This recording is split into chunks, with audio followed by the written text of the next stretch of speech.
There's a chart I saw recently that I can't get out of my head. A Harvard business professor and economist asked more than 5,000 Americans how they thought wealth was distributed in the United States. This is what they said they thought it was. Dividing the country into 5 rough groups of the top, bottom, and middle 3 20% groups, they asked people how they thought the wealth in this country was divided. Then he asked them what they thought was the ideal distribution, and 92%, that's at least 9 out of 10 of them, said it should be more like this. In other words, more equitable than they think it is. Now that fact is telling, admittedly, the notion that most Americans know that the system is already skewed unfairly. But what's most interesting to me is the reality compared to our perception. The ideal is as far removed from our perception of reality as the actual distribution is from what we think exists in this country. So ignore the ideal for a moment. Here's what we think it is again. And here is the actual distribution. Shockingly skewed. Not only do the bottom 20% and the next 20%, the bottom 40% of Americans barely have any of the wealth. I mean, it's hard to even see them on the chart.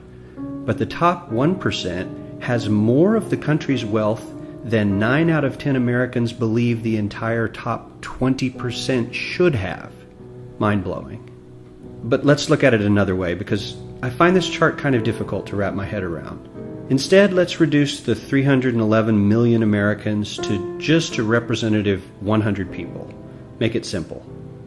Here they are: teachers, coaches, firefighters, construction workers, engineers, doctors, lawyers, some investment bankers, a CEO, maybe a celebrity or two.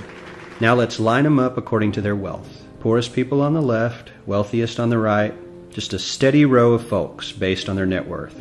We'll color code them like we did before based on which 20% quintile they fall into.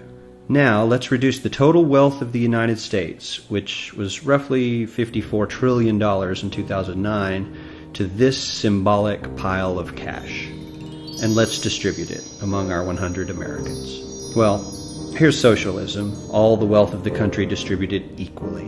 We all know that won't work. We need to encourage people to work and work hard to achieve that good old American dream and keep our country moving forward. So, here's that ideal we asked everyone about. Something like this curve. This isn't too bad. We've got some incentive, as the wealthiest folks are now about 10 to 20 times better off than the poorest Americans. But hey, even the poor folks aren't actually poor, since the poverty line has stayed almost entirely off the chart. We have a super healthy middle class with a smooth transition into wealth. And yes, Republicans and Democrats alike chose this curve. 9 out of 10 people, 92%, said this was a nice, ideal distribution of America's wealth. But let's move on. This is what people think America's wealth distribution actually looks like. Not as equitable, clearly, but for me, even this still looks pretty great. Yes, the poorest 20 to 30% are starting to suffer quite a lot compared to the ideal, and the middle class is certainly struggling more than they were, while the rich and wealthy are making roughly 100 times that of the poorest Americans and about 10 times that of the still healthy middle class. Sadly, this isn't even close to the reality. Here is the actual distribution of wealth in America. The poorest Americans don't even register. They're down to pocket change, and the middle class is barely distinguishable from the poor. In fact, even the rich between the top 10 and 20 percentile are worse off. Only the top 10% are better off. And how much better off? So much better off that the top 2 to 5% are actually off the chart at this scale. And the top 1%, this guy, well, his stack of money stretches 10 times higher than we can show.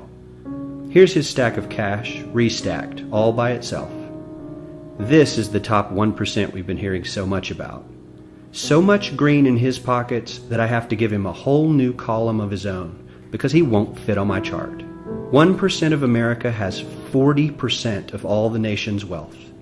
The bottom 80%, 8 out of every 10 people, or 80 out of these 100, only has 7% between them. And this has only gotten worse in the last 20 to 30 years. While the richest 1% take home almost a quarter of the national income today, in 1976 they took home only 9%, meaning their share of income has nearly tripled in the last 30 years. The top 1% own half the country's stocks, bonds, and mutual funds. The bottom 50% of Americans own only 0.5% of these investments, which means they aren't investing. They're just scraping by. I'm sure many of these wealthy people have worked very hard for their money. But do you really believe that the CEO is working 380 times harder than his average employee? Not his lowest paid employee, not the janitor, but the average earner in his company. The average worker needs to work more than a month to earn what the CEO makes in 1 hour.